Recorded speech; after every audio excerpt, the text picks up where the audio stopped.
नैनीताल से पवनदीप के एक के बाद एक फोटोज और वीडियोस सामने आने लगे हैं। पवनदीप नैनीताल में अपने ढेर सारे फैंस से मिल रहे हैं। लगातार पवनदीप नैनीताल में खूब मस्ती करते दिखाई दे रहे हैं। पवनदीप नैनीताल की हर खूबसूरत जगह को देखने पहुंच रहे हैं और जहां जहां पवनदीप जा रहे हैं वहां वहां इनके फैंस इन्हें घेरने पहुंच रहे हैं, इनसे पहचान कर रहे हैं। तो पवनदीप भी उन्हें टाइम दे रहे हैं और कभी फैंस पवनदीप को देखने के लिए उनकी कार के पास खड़े हो जाते हैं तो कभी पवनदीप के लिए घंटों इंतजार करते हैं। और जब पवनदीप नैनीताल के नैना देवी मंदिर में पहुंचे तो वहां भी लोगों ने इन्हें घेर लिया और फिर पवनदीप एक एक करके सबसे मिलते हैं और नैना देवी के पवनदीप बहुत अच्छे से दर्शन भी करते हैं। नैना देवी मंदिर जो कि देश दुनिया में बहुत ही मशहूर मंदिर है, कहा जाता है कि माता सती के नैन इस जगह पर गिरे थे, इसलिए इस मंदिर को नैना देवी मंदिर कहा जाता है और देश दुनिया के लोग इस मंदिर में दर्शन के लिए आते हैं। इनके अलावा पवनदीप राजन का एक पिक्चर भी सामने आया, उसके लिए कोई शब्द ही नहीं कि पवनदीप को किस नाम से प्रेजेंट करें। पवनदीप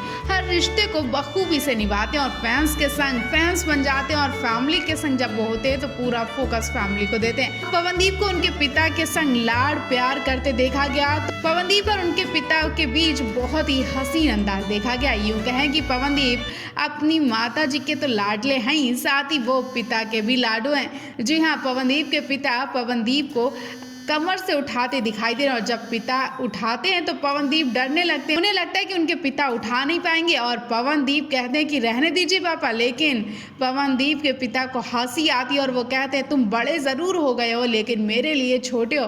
बाप बेटे की इस फोटो ने फैंस का दिल जीत लिया। आपको ये फोटो कैसी लगी कॉमेंट बॉक्स में ज़रूर बताएं। मोहम्मद फैज ने सुपरस्टार सिंगर 2 शो जीतने के बाद बताया कि जब मुझे विजेता घोषित किया गया तो मेरे आसपास हर कोई रो रहा था, तालियां बजा रहा था और विजेता घोषित होने के बाद मेरी मां ने मुझे मंच पर गोद में उठा लिया। मेरे पिता भारत से बाहर रहते हैं, मैंने उनसे बात की और वो बहुत खुश हुए। यहाँ तक कि मेरी माँ और बहनों के खुशी के आंसू थे और इन्होंने मुझे अच्छा महसूस कराया। मैं अपने आसपास के सभी लोगों को गर्व करा रहा था, ऐसा मुझे महसूस हुआ। मोहम्मद फैज की जिंदगी का सबसे काला दिन जिसे याद कर बुरी तरह रोते हैं फैज। आप भी सुनकर रो पड़ेंगे। वीडियो स्टार्ट करते हैं लेकिन उससे पहले आपको बता दें कि हमारा ब्रांड न्यू ब्लॉग आ चुका है जो कि धमाल मचा रहा है। वीडियो का लिंक नीचे डिस्क्रिप्शन में दिया है, जल्दी से जाकर चेकआउट करें। सपोर्ट के लिए लाइक करें, शेयर करें और सब्सक्राइब करना बिल्कुल ना भूलें। दरअसल फैज कुछ ऐसी मुसीबतों का सामना कर चुके हैं, शायद उनकी जगह कोई और होता तो हार मानकर किसी कोने में बैठा होता, लेकिन फैज ने बहुत कम उम्र में हालातों का सामना किया। फैज ने बताया कि बहुत टाइम बाद मेरी माँ और बहनों को हंसते हुए देखा गया, मुझे बहुत टाइम बाद खुशी मिली। सबने हंसना छोड़ दिया था क्योंकि हमें बस चारों तरफ कर्ज ही दिखाई देता था। फैज बताते कि एक समय ऐसा था जब उनके पापा कर्ज की वजह से उनकी माँ को और उन्हें छोड़कर विदेश चले गए थे। उसके बाद कर्ज चुकाना और सपना पूरा करना फैज के लिए बहुत मुश्किल था। 2008 में जोधपुर में जन्मे फैज अपने स्कूल में चॉकलेट बॉय के नाम से जाने जाते हैं। फैज ने जोधपुर के जिस स्कूल में पढ़ाई की वहाँ की लड़कियां भी फैज की दीवानी है, लेकिन फैज अपने सिंगिंग के करियर में इस कदर डूबे हैं कि वो किसी की तरफ देखते भी नहीं है। फैज स्कूल जाते हैं और आसपास की जगह जाकर सिंगिंग कंपटीशन में भाग लेते हैं। फैज ने love me India singing show में पहली बार पार्टिसिपेट किया था और इस शो में वो फर्स्ट रनर अप बने थे। उसके बाद सिंगिंग शो सारेगामापा में पार्टिसिपेट किया और 2019 में भी वो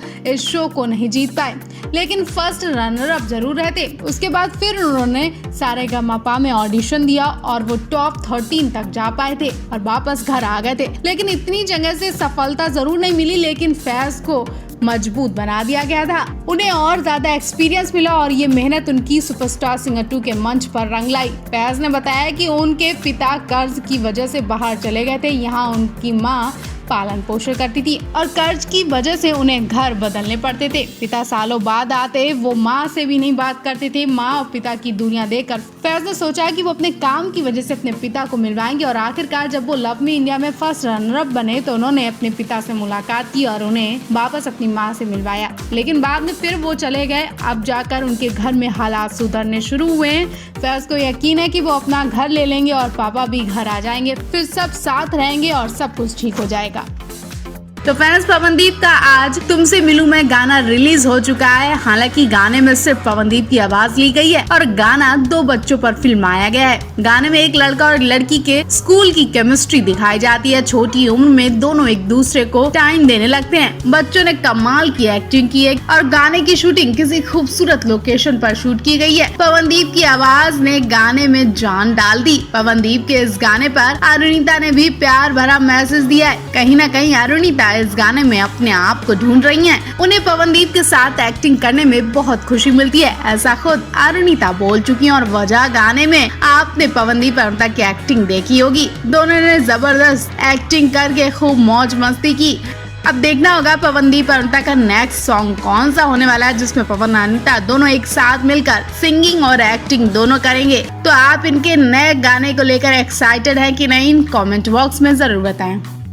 तो फैंस, पवनदीप और अरुणिता का लद्दाख पे 4 सितंबर को जबरदस्त शो हुआ। हालांकि ये शो के 2-3 दिन पहले ही लद्दाख पहुंच चुके थे, क्योंकि इन्हें लद्दाख में कुछ और भी काम था। इन्हें रोमांटिक वीडियो भी शूट करवानी थी। ऐसे में पवनदीप और अरुणिता ने शो के 2-3 दिन पहले पहुंचकर खूब मौज मस्ती की, जिसकी वीडियो हम आप तक जल्द पहुँचाएंगे। लेकिन शो वाले दिन ये सुबह जब साउंड चेक करवाने मंच पर पहुंचे तो इन्हें कुछ अजीब लगा, क्योंकि उस वक्त इन्हें भी अंदाजा नहीं था कि लद्दाख में इतने सारे लोग इनकी परफॉर्मेंस देखने आएंगे। रात के वक्त जब इन्होंने मंच पर एंट्री की तो पूरा हॉल लोगों की भीड़ से खचाखच भरा था, जिसकी वीडियो पवनदीप ने अपने इंस्टाग्राम स्टोरी पर शेयर की है। भीड़ देखकर अंदाजा लगाया जा रहा है कि पवनदीप और अरुणिता के कितने सारे फैंस हैं और उन्हें कितना प्यार करते हैं और कितना पसंद करते हैं। पवनदीप और अरुणिता अपने आंसू रोक नहीं पाए, वो भी मंच पर इमोशनल हो गए। पवनदीप और अरुणिता के गाने सुनकर दर्शक कुर्सियां छोड़कर चीखते चिल्लाते नजर आए, नाचते गाते नजर आए और यही प्यार देखकर पवनदीप और अरुणिता भी इमोशनल हो गए। पवनदीप और अरुणिता ने सभी को सिर झुकाकर शुक्रिया कहा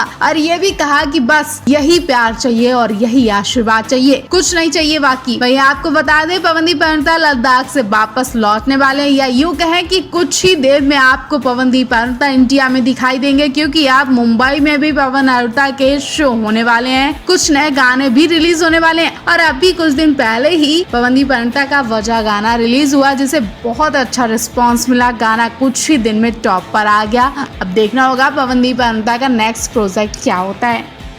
तो फैंस, पवनदीप ने लद्दाख की जिस जगह की वीडियो शेयर की है उसका नाम है हेमिस मोनेस्ट्री, यानी जिसे हेमिस मठ भी कहते हैं। लेह के दक्षिण में 45 किलोमीटर की दूरी पर स्थित है हेमिस मठ। ये लद्दाख का सबसे प्रसिद्ध बौद्ध मठ है और देश का एक धरोहर स्थल भी है। सिंधु नदी के किनारे शानदार पहाड़ों के बीच स्थित ये मठ इस क्षेत्र का सबसे बड़ा और सबसे लोकप्रिय मठ है।